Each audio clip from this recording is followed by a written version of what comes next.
اب بھی ایک بہت بڑی تعداد ہے جو روزہ نہیں رکھتی، روزہ رکھنے سے محروم ہے، اور وہ ان نوجوانوں کی تعداد ہے جو اس وقت محنت مزدوری کرتے ہیں، مارکیٹ میں بیٹھتے ہیں، لوم چلاتے ہیں، کاروبار کرتے ہیں، اور ان کا عذر یہ ہے کہ دھوپ بہت ہے، تمازت بہت ہے، شدت بہت ہے۔ واقعی موسم تو گرم ہے، کچھ روزے اپریل میں ہوں گے اور کچھ روزے مئی میں بھی ہوں گے، بلکہ پورا آخری عشرہ مئی میں ہوگا، اور گرمی کا اور محنت کا عذر پیش کر کے لوگ روزہ چھوڑ دیتے ہیں۔ پہلی بات تو یہ ہے کہ موسم کا عذر یا محنت کا عذر پیش کر کے روزہ چھوڑنے کی اجازت نہیں ہو سکتی، بلکہ اگر محنت مزدوری کی وجہ سے آپ روزہ چھوڑتے ہیں تو اسلام کا حکم یہ جو احکام شرع ہے وہ بتا رہا ہوں آپ کو، کہ ایک طرف روزہ چھوٹتا ہے کام دھام کی وجہ سے، آپ اپنے اندر طاقت نہیں پاتے کہ محنت بھی کریں اور روزہ بھی رکھیں، تو روزہ نہیں چھوڑ سکتے۔ آپ کو شریعت یہ حکم دیتی ہے کہ آپ اپنی مصروفیات کم کر دیجیے، آپ کام شارٹ کیجئے، لیکن روزہ آپ کو رکھنا ہے۔ اس لیے کہ رمضان شریف کے ایک روزے کی اہمیت یہ ہے، ایک روزے کی، کہ جان بوجھ کر اگر کسی نے رمضان شریف کا ایک روزہ چھوڑ دیا اور اس کے بدلے میں پھر وہ پوری زندگی روزہ رکھے، تو زندگی بھر کے تمام روزے اس ایک روزے کی فضیلت کو نہیں پہنچ سکتے جو ماہ رمضان شریف میں رکھا گیا ہے۔ ماہ رمضان شریف کے روزے کا بدل زندگی بھر کے روزے نہیں ہو سکتے، جو فضیلت ان دنوں کی ہے۔ یہ موسم ہے روزے کا، اور کچھ لوگ چھوٹی موٹی بیماری کا بہانہ لے کر بھی روزہ چھوڑتے ہیں۔ ہر چھوٹی موٹی بیماری پر روزہ چھوڑنے کی اجازت نہیں ہے، گنہگار ہوں گے، سخت گنہگار ہوں گے۔ جس نے ایک روزہ رمضان شریف کا چھوڑا پھر اس کو قضا بھی کرنا پڑے گا ایک روزہ، اور توبہ بھی کرنی پڑے گا۔ یہ بھی عوام میں غلط فہمی ہے کہ جو لوگ سوچتے ہیں کہ رمضان شریف کا ایک روزہ چھوڑ دیا جان بوجھ کر تو 60 روزے رکھنے پڑیں گے، ایسا نہیں ہے، ایک ہی روزہ رکھنا ہے۔ یہ اصل میں جو بلا وجہ روزہ توڑ دیتے ہیں رکھ کر، 60 روزے ان کے لیے کفارے میں، لیکن جس نے روزہ چھوڑ دیا بہت برا کیا اس نے، ایک ہی روزہ رکھے گا بعد میں قضا، لیکن ساتھ ہی اس کو توبہ بھی کرنی پڑے گی۔ صرف روزہ قضا کرنے سے معاملہ ختم نہیں ہوگا، سچی توبہ بھی اس کے ساتھ لازم ہوگی۔ بلکہ جن لوگوں کے روزے کسی وجہ سے، لا علمی کی وجہ سے پہلے چھوٹ گئے، تو وہ عام دنوں میں غیر رمضان میں ان روزوں کی دھیرے دھیرے قضا کر لیں۔ روزہ نہ رکھنے کا وبال بڑا دردناک ہے۔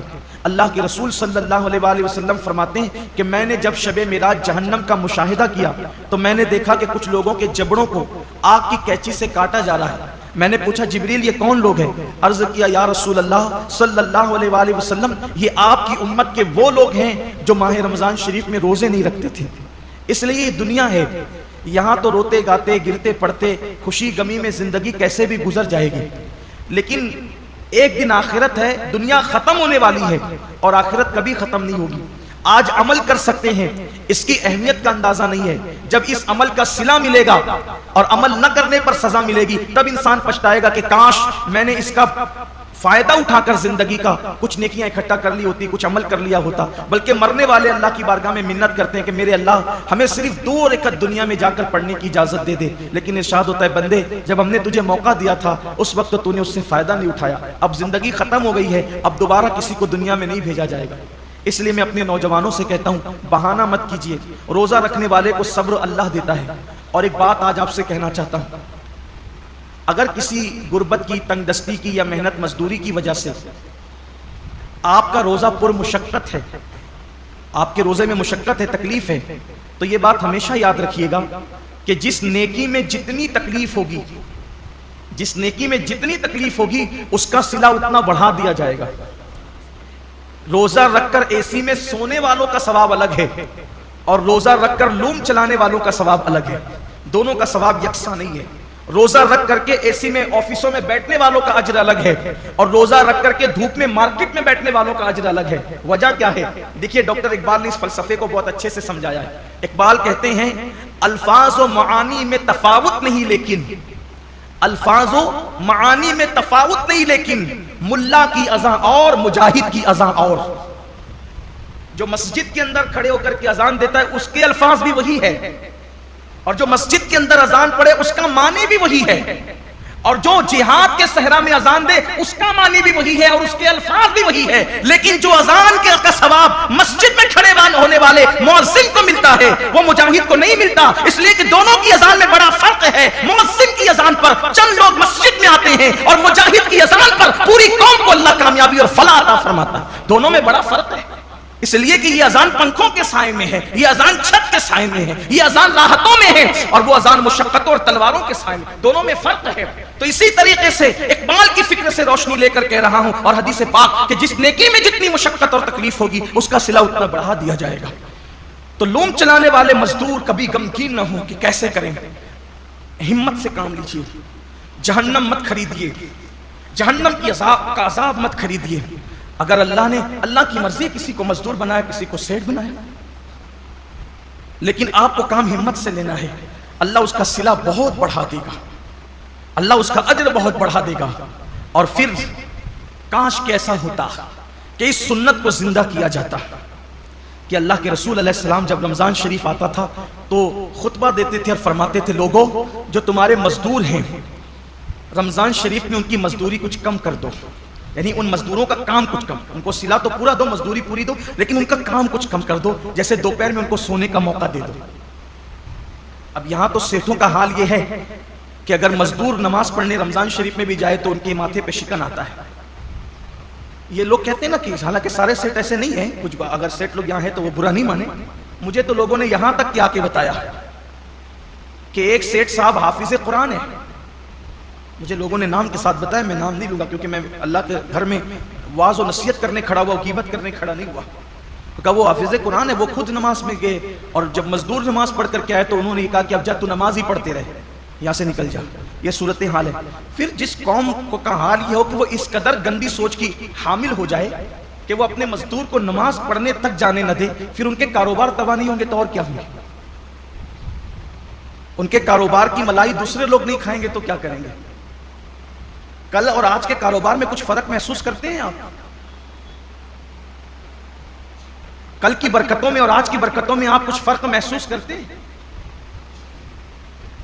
کل بھی ہمارے باپ داداؤں نے کاروبار سنبھالا اور آج بھی ہماری نئی نسل سنبھال رہی۔ فرق یہ ہے کہ وہاں جب دین کا معاملہ آتا تھا تو وہ اپنے آپ کو سرنڈر کر دیتے تھے، قدرت نے انہیں برکتوں سے نوازا تھا۔ آج بہت کاروبار بڑھا لیا گیا ہے لیکن پھر بھی ہائے ہائے کیا جا رہا ہے، برکتیں اٹھ گئی ہے۔ وجہ یہ ہے کہ دین سے دوری ہے، مذہب سے دوری، اور انسان جب دین سے دور ہوگا تب تک وہ روئے گا، تب تک وہ پچھتائے گا، تب تک ناکامی اس کے گلے کا ہار بنے گی۔ تو آئیے، اللہ رب العزت نے اتنا خوبصورت سا مہینہ ہمیں دیا ہے، اس لیے میری گزارش ہے کہ اس مبارک مہینے میں پہلے تو روزوں کا اہتمام کریں، اور جن کو چھوٹی موٹی بیماریاں ان سے بھی کہتا ہوں بیماری کا بہانہ لے کے، سر درد ہے، بخار آ گیا ہے، کورونا ہو گیا ہے، ان چیزوں کو لے کر کے آپ روزہ نہ چھوڑیں، اس لیے کہ وہ اور بیماریاں ہیں اور اس حد تک بیماری ہے جس کو بہت سیریس میٹر کہتے ہیں، وہاں روزہ چھوڑنے کی اجازت ہے کہ جب آدمی رکھ ہی نہیں سکتا، بیماری بڑھ جانے کا یقین ہو، مر جائے گا، بیماری بڑھ جائے گی، تکلیف بڑھ جائے گی۔ جب کوئی مسلمان پابند شرع، کوئی دین کی سمجھ رکھنے والا ڈاکٹر کہہ دے تو بات الگ ہے، اپنی مرضی سے فتویٰ دینا کہ میں نے روزہ نہیں رکھنا، میں بیمار ہوں، جبکہ اللہ کے رسول علیہ السلام کا فرمان ہے روزہ رکھو صحت مند ہو جاؤ گے۔ روزے سے بیماری نہیں بڑھتی بلکہ روزے سے صحت ملا کرتی۔ جب اللہ کے رسول نے کہہ دیا جو طبیبوں کے طبیب ہے، جو حکیموں کے حکیم ہے، جو صرف جسم کے حکیم نہیں بلکہ روحانیت کے بھی حکیم و طبیب ہے، تو جب اس رسول نے فرما دیا روزہ رکھو صحت مند ہو جاؤ گے تو پھر صحت ملنا ہی ملنا ہے۔ اس لیے بہانہ نہ کرو۔ ایک حدیث پاک اور یاد آتی ہے، فرمایا گیا ہر چیز کی زکوٰۃ ہے، ہر چیز کی، جیسے مال کی زکوٰۃ، جس نے مال کی زکوٰۃ دے دی اس کا مال اللہ کے قلعے میں محفوظ ہو گیا، اب اس کے مال کو کوئی نقصان نہیں ہو سکتا۔ ایسے ہی جان کی بھی زکوٰۃ ہے، جسم کی بھی زکوٰۃ ہے۔ تو جان کی زکوٰۃ کیا ہے؟ میرے آقا علیہ السلام فرماتے ہیں روزہ یہ تمہاری جان کی زکوٰۃ ہے، تمہارے جسم کی زکوٰۃ۔ مطلب جو لوگ روزہ رکھ لیتے ہیں اب ان کی جان بھی اللہ محفوظ کر لیتا ہے، وہ مہلک بیماریوں سے، موذی بیماریوں سے محفوظ ہو جاتے ہیں۔ آپ دیکھیے اللہ کے اولیاء، آج جتنی کثرت سے بیماریاں ہیں پہلے نہیں تھی، اور جو بیماریاں آج ہیں وہ پہلے نہیں تھی۔ کیوں؟ اس دور میں لوگ صرف رمضان شریف کے روزے نہیں رکھتے تھے بلکہ مہینے میں 13، 14، 15 تاریخ کو بھی اکثر مسلمان روزہ رکھتے تھے۔ 3 روزے تو مہینے میں رکھتے ہی تھے مسلمان۔ پھر اس کے بعد جو اور دن سے قریب تھے وہ پیر اور جمعرات کے بھی روزے رکھتے تھے۔ پھر موقع بموقع عاشورہ کا روزہ، یہ روزہ وہ روزہ، یعنی جو موقع آیا اس کے بہانے سے روزے رکھتے تھے. اس لیے یہ بیماریاں ان کو نہیں تھی جن بیماریوں میں ہم مبتلا ہیں. کیوں؟ کیونکہ وہ جسم کی زکات نکالتے رہتے تھے، اور جب زکات نکلتی رہے گی تو جسم محفوظ ہوتا رہے گا. ہم سمجھتے ہیں کہ کھانے سے طاقت ملتی ہے، طاقت کھانے سے نہیں ملتی. کھانا تو ایک بہانہ ہے. فرمایا گیا کم کھانا یہ صحت انسان کو صحت مند کرتا ہے، کم غذا انسان کو صحت مند کرتی. ہم کھانے کے لیے پیدا نہیں ہوئے، کھانا ہمارے لیے پیدا ہوا. بزرگوں نے فرمایا جینے کے لیے کھایا کرو، کھانے کے لیے جیا مت کرو، اللہ کے لیے جیو.